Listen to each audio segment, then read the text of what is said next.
Swayam Prabha. Digital India. Educated India. In the last lecture, if you are remembering, we have done the Fourier series for half range. That is, whenever a function is defined in 0 to L, then the function f x, which is defined in 0 to L, can be expressed as a Fourier sine series or can be expressed as a Fourier cosine series. Whether we are expressing it as a in terms of cos functions or in terms of sine functions, in 0 to L the graph of the function will remain same, whereas in 0 to minus L it will be changing depending upon whether you are using the sine series or cosine series. Now, in this particular lecture, we will study a theorem which we call as Parseval's theorem, and after that we will show it that what are the applications of Parseval's theorem. So, Parseval's theorem states that if you have let f x be a periodic function with period 2 pi and defined in the interval minus pi to pi, then there is a little mistake. In that case, there will be 1 by twice pi will come.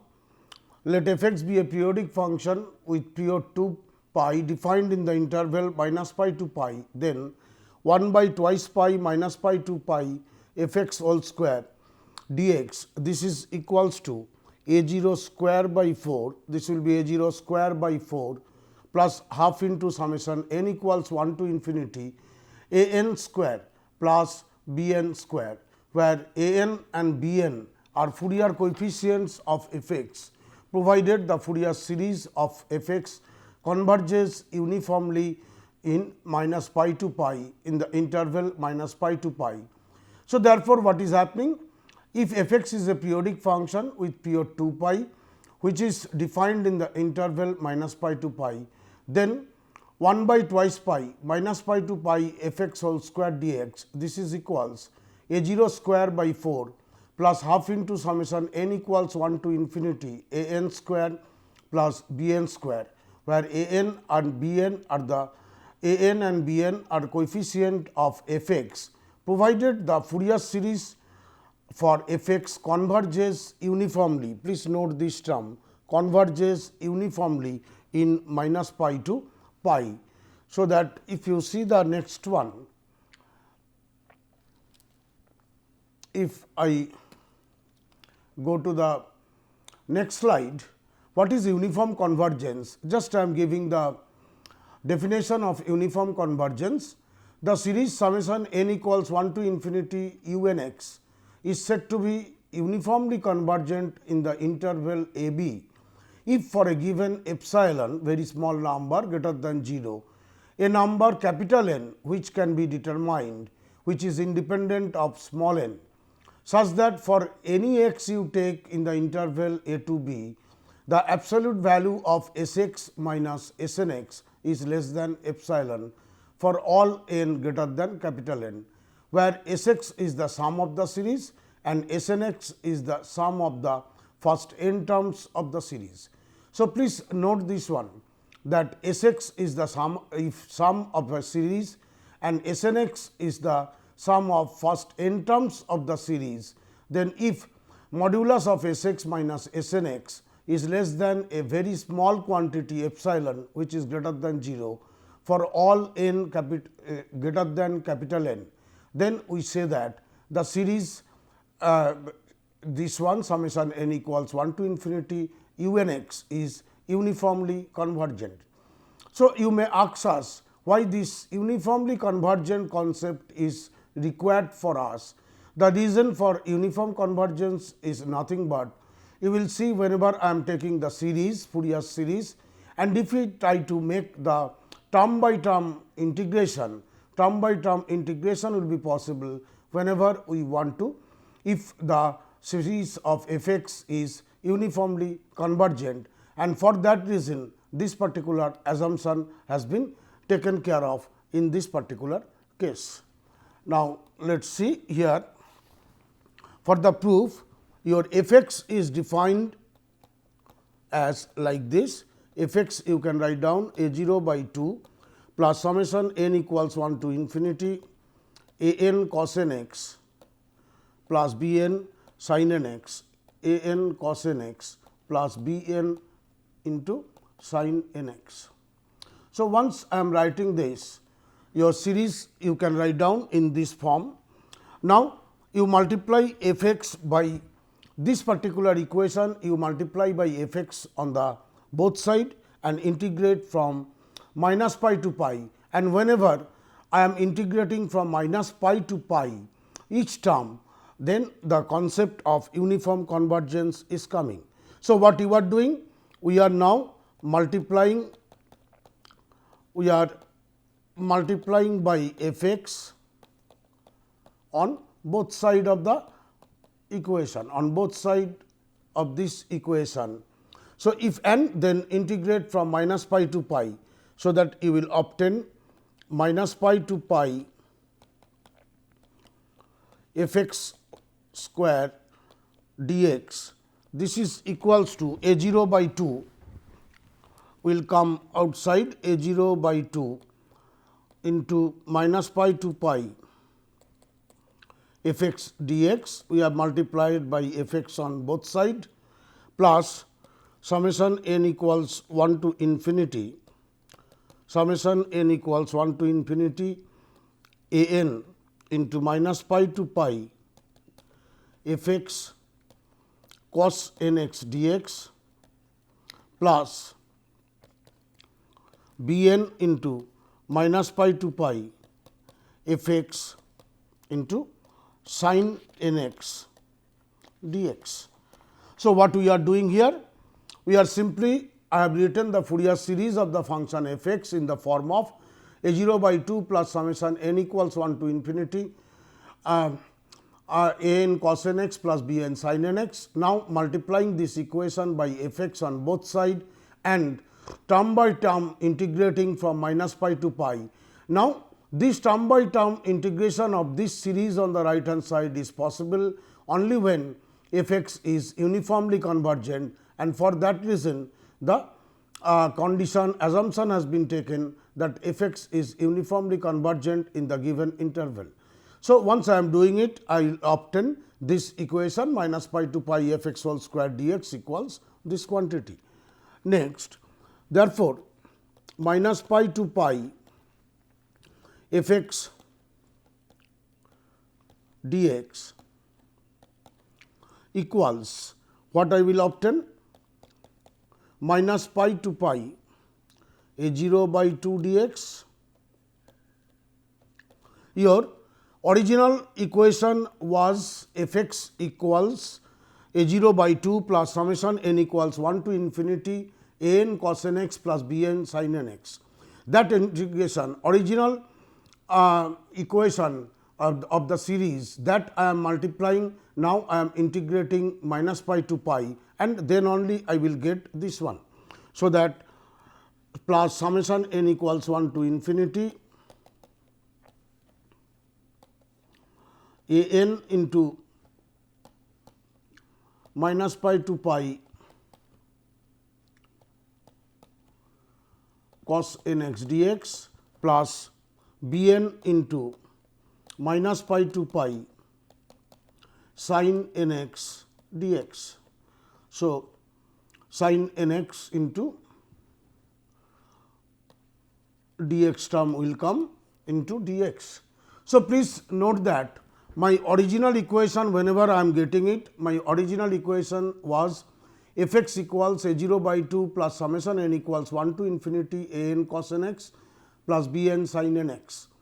Now, I am multiplying both side of the given equation, I am integrating both side of the given equation from minus pi to pi, and I will get this one. Now, if I evaluate the integral, I will obtain a 0 by 2 into x minus pi to pi plus summation n equals 1 to infinity a n into sin n x by n sin nx by n minus pi to pi I will obtain, plus minus term will come, since sin nx I am multiplying integrating, minus bn into cos nx by n minus pi to pi. I am obtaining this thing, and I know one thing, sin n pi is equals to 0 for all n, and also cos n pi, which I can write as cos of minus n pi. If I use these two terms, then you will see this term and this term both will vanish. If I use this, sin n pi equals 0 and cos n pi equals cos of minus n pi, then these two terms will vanish, so that you will obtain a 0 by 2 into 2 pi, and which is nothing but pi into a 0. So, once from here I can tell what is the value of a naught. Basically, what I want to do, I have to find out the values of a naught, a n and b n, like we did for the original Fourier series evaluation. We did the same thing. Here also we are doing the same thing. We are just multiplying first by f x, by integrating both sides of the given equation from minus pi to pi. I am obtaining minus pi to pi f x dx equals pi into a naught. So, that a naught you can write down 1 by pi minus pi to pi f x dx. My next step is to find out the value of the coefficient a n. For that one, you can write down your f x equals a naught by 2 into cos n x. I am multiplying, this again the original equation, I am multiplying by cos n x on both sides of the given equation. So, that you will obtain a 0 by 2 into cos n x plus summation n equals, say k equals 1 to infinity. Since I am multiplying by cos n x, so I am changing this value. So, a k into cos k x, a k into cos k x into cos sin x, cos n x, plus b k into sin k x into cos n x. This I can write down. So, multiplying both sides of the given equation, I can obtain this thing. Now, this cos term, this sin term, I can break it and I can obtain it. 2 terms of cos over here and 2 terms of sin over here. Now, on this integration, now on this equation, if I wish, I can integrate it from minus pi to pi. So, that I can write it as f x into cos n x dx plus a 0 by 2 minus pi to pi, a 0 by 2 into cos n x into dx plus minus pi to pi this into dx. So, effectively what I am doing, I am just first multiplying by cos n x on both sides of the given equation and then integrating term by term from minus pi to pi, and I can evaluate the integral which we have shown earlier, and in this way I can obtain the value as pi into a n. The value of this one is pi into a n. If I evaluate the integral, this we have done earlier. So, I am not repeating that process.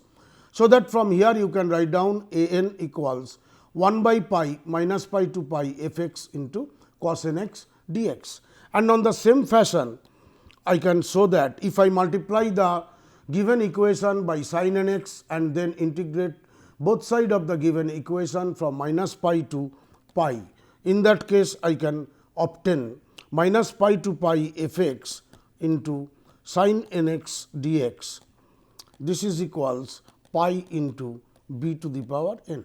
So, I can obtain this thing, that pi into b to the power n b n. So, that b n will be equals to 1 by pi minus pi to pi f x sin n x dx.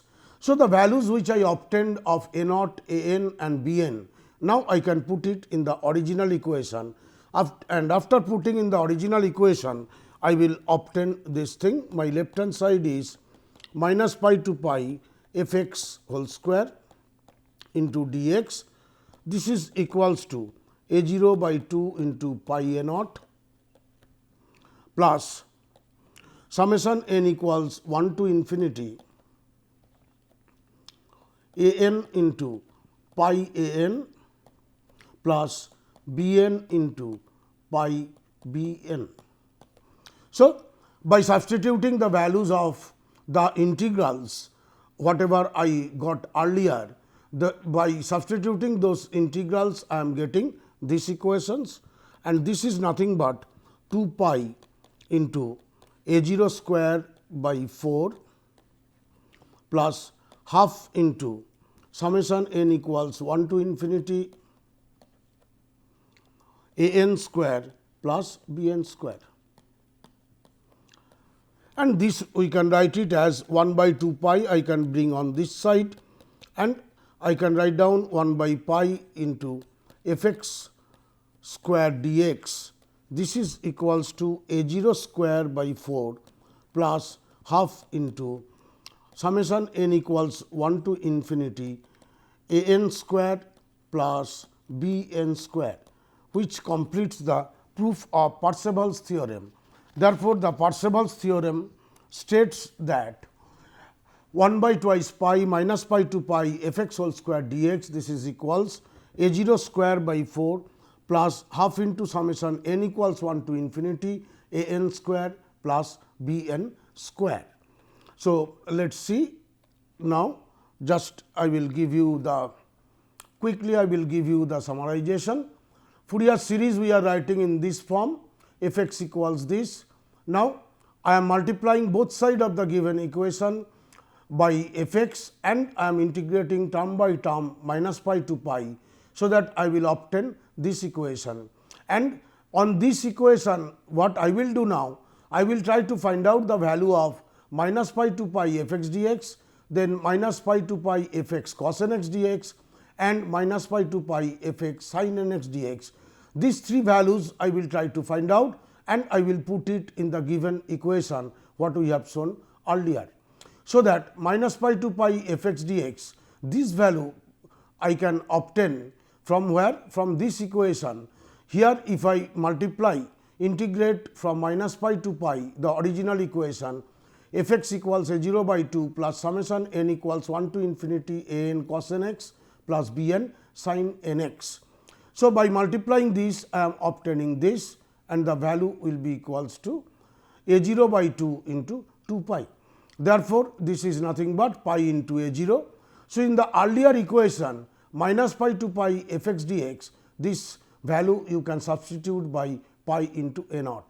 In the similar fashion, next I have to find out minus pi to pi f x cos n x dx value. So, the original equation I will multiply by cos n x on the both side, and I will integrate from minus pi to pi.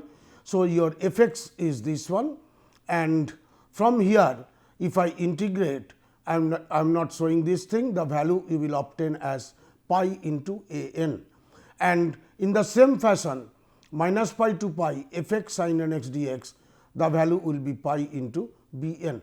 So, that this equals minus pi to pi f x whole square dx equals, I will obtain this, which we can write down in this particular form. This will be a 0 square, this will become a 0 square by 4, this will be a 0 square by 4, and plus summation half into summation n equals 1 to infinity a n square plus b n square. And if I just next is this one. So, that 1 by this will be again, there is a change, this will be 1 by twice pi, and this will be a 0 square by 4. 1 by twice pi minus pi to pi f x whole square dx, this equals a 0 square by 4 plus half into summation n equals 1 to infinity a n square plus b n square, which completes the proof of the Parseval's theorem. Let us see now the applications of this. There is one thing which we call as root mean square. The root mean square or RMS of a function f x over an interval a b we define as the RMS of f x is root over a to b f x whole square dx by b minus a. So, please note that RMS or root mean square value of a function f x equals root over a to b f x whole square dx by divided by b minus a, and this value actually a to b f x whole square dx, this value we can obtain using the Parseval's theorem. This RMS value is sometimes also known as the efficient value of the function, and the Parseval's theorem gives then the value of RMS of f x in terms of the Fourier coefficients, and it has many applications. One, two applications are theory of mechanical vibration or electric circuit theory. This RMS concept is used widely, and this RMS calculation can be done very easily using this Parseval's theorem by evaluating the value of the integral a to b f x whole square dx. Now, let us see one example. We want to, from the Fourier series expansion of f x equals x square, we want to prove that summation n equals 1 to infinity 1 by n to the power 4, the value will be equals to pi to the power 4 divided by 90. If you see, remember, the Fourier series expansion of f x equals x square in minus pi to pi, x lies between minus pi to pi, is x square equals pi square by 3 plus summation n equals 1 to infinity minus 1 whole to the power n into 4 divided by n square into cos n x. Please note that this already we derived earlier. In earlier examples, we have obtained the Fourier series for the function x square in minus pi to pi, and directly I am writing this. Here basically your a naught, you can check it of your own also afterwards. A naught is 2 pi square by 3, a n equals minus 1 whole to the power n into 4 divided by n square, and your b n value will be equals to 0. So, you are obtaining the series of f x equals x square as this, where a naught, a n, b n are these. This you will calculate and you will check it whether it is coming properly or not, since we have done it earlier. So, I am not repeating this particular process. Now, from the Parseval's theorem, we know that this is equals to, 1 by twice pi into minus pi to pi f x square dx. This is equals a 0 square by 4 plus half into summation n equals 1 to infinity a n square plus b n square. So, once I am getting this, from this is equivalent to, I can tell, 1 by pi minus pi to pi x to the power 4 dx. This you will obtain as pi to the power 4 by 9 plus half into summation n equals 1 to infinity 16 divided by n to the power 4. So, by putting the values of a naught, a n and b n. So, that if I evaluate again this, I will obtain 1 by pi into x to the power 5 divided by 5, say minus pi to pi minus pi to the power 4 by 9. This will be equals to 8 into summation n equals 1 to infinity 1 by n square. So, I am obtaining this thing. So, I can put this thing 8 summation n equals 1 to infinity 1 by n square. This is 1 by n to the power, this is n to the power 4, this should come as pi by 4 into n to the power 4, this is n to the power 4. So, this is also n to the power 4, this is equals 1 by pi into pi to the power 5 plus by 5 plus pi to the power 5 by 5 minus pi to the power 4 by 9. And from here summation n equals 1 to infinity 1 by n to the power 4. If I calculate, I will obtain the final value as pi to the power 4 by 90. So, therefore, the summation n equals 1 to infinity 1 by n to the power 4, this is equals pi to the power 4 divided by 90. So, effectively I had the series, I know the values of a naught, a n and b n from the earlier thing.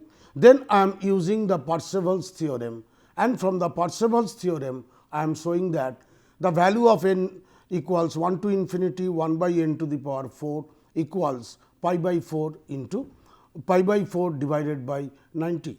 Let us take another example. For the function f x equals x, which is defined in 0 to pi, and we know that half range sine series, half range cosine series is known to us. For the function f x equals x, we know the half range cosine series in the interval 0 to pi, and what I have to do? I have to prove that summation n equals 1 to infinity 1 by twice n minus 1 whole to the power 4. This is equals pi to the power 4 by 96. So, from the half range cosine series of the function f x equals x in 0 to pi, I have to prove this thing, summation n equals 1 to infinity 1 by twice n minus 1 to the power 4 by pi to the power 4 by 96. Now, half range cosine series of f x equals x is x equals pi by 2 minus 4 by pi into summation n equals 1 to infinity cos of 2 n minus 1 into x by 2 n minus 1 whole square. Again, half range cosine series already we have done earlier. So, I am not repeating the process. So, your half range cosine series of f x equals x is this, where your a naught equals pi and a n equals minus 4 by n square pi when your n is odd. Please note that in earlier lectures we have evaluated this thing when and the value of a n is 0 whenever n is even, and your b n value is equals to 0. So, once I am getting this from Parseval's theorem, directly I can use this one. I can use the coefficient values of a naught, a n and b n, and I can substitute in the Parseval's theorem. So, that I will obtain in the same fashion whatever we did earlier, you will obtain the value of this by substituting in the Parseval's theorem.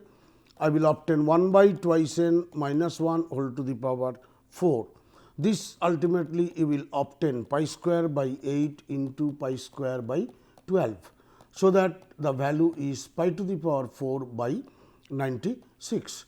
So, therefore, using the half range cosine series of f x equals x, which is defined in the interval 0 to pi, we are getting that the value of summation n equals 1 to infinity 1 by twice n minus 1 whole to the power 4 equals pi 4 by 96. I skipped the certain steps over here because the problem is similar as we have done in the earlier examples.